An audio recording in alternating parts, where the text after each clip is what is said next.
Hello class 12. I hope you have gone through and listened to the audiobook that I have specially made for you all on Ruskin Bond's short story, The Eyes Have It, which is in your syllabus. So I hope you have a fair understanding of the story. So just in case there are any issues to be discussed, please let me know. Alright, so before we begin, let's know a bit about the author Ruskin Bond. Ruskin Bond, born in 1934 at Kasauli in Himachal Pradesh, is an Indian writer of British descent. He is an outstanding figure of international repute among the contemporary Indian English writers. He is a prolific and powerful writer, and he has written short stories, essays, novels, and children's books. The setting for most of his stories are the hills of the Himalayas. Among his most notable works are The Room on the Roof, The Angry River, Rain in the Mountains, and many more. He received the Sahitya Academy Award in 1992 for his short story collection, Our Trees Still Grow in Dehra. He was awarded the Padma Shri in 1999 and the N.D. Mehra Memorial Award in 2003 for his contribution to children's literature.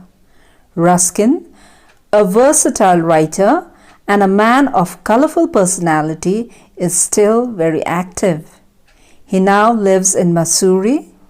His profound love for his own birthplace and his passion for literature are the treasure of his life, and this is to be seen in his works too.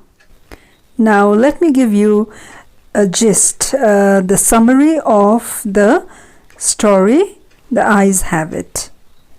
The Eyes Have It is a marvelous short story written by Ruskin Bond, who has used first-person narrative technique in the story. The story is narrated by the person who himself is blind. His eyes are sensitive only to light and darkness. While going to Dehradun and then to Mussoorie by train, he comes across a girl. He starts conversation and gradually becomes interested in her. He tactfully hides his blindness from the girl to impress her. But the conversation does not last long. The girl bids him goodbye as the train arrives at her destination. After her departure, a new male passenger comes into the compartment. From that man, the narrator learns that the girl was completely blind. The revelation shocks the narrator. He feels that he has deceived himself. This is an ironical twist that makes the ending of the story so very appealing. Now, I'd like to take up some important topics for discussion relating to the story, and that is important from your examination point of view, right? And one of the most important topic is the significance of the title. Then you also have the ironical aspect of the story and whether the story is a comment on seeing. The title of Ruskin Bond's short story, The Eyes Have It, is strikingly ironical and makes us anticipate the prominent role of the eyes in the story. Now, before we begin, let us understand what an irony is. An irony is a literary technique in which what appears on the surface differs radically from the actual case. Now, if we look at Ruskin Bond's Eyes Have It, the story is an excellent example of situational irony, which employs a plot device in which the event turns out contrary to expectation yet appropriate.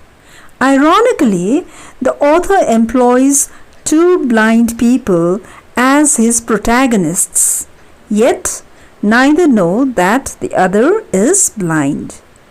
The eyes not merely indicate the organs of sight, but the sense of perception activated by mind. Though the narrator and the girl are blind, yet they seem to be aware of the world around them. However, in the end, we find the lack of sight prevented the narrator from realizing the girl too was completely blind. Throughout the story, we see the narrator's desperation to perceive the girl through his mind's eye. We see the entire story revolves around the desire to see, the desire to defy blindness by using the mind's eye.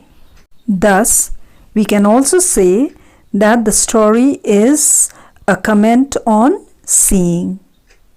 The story revolves around the matter of seeing and the difference between the realization of a man with sight and the one without it.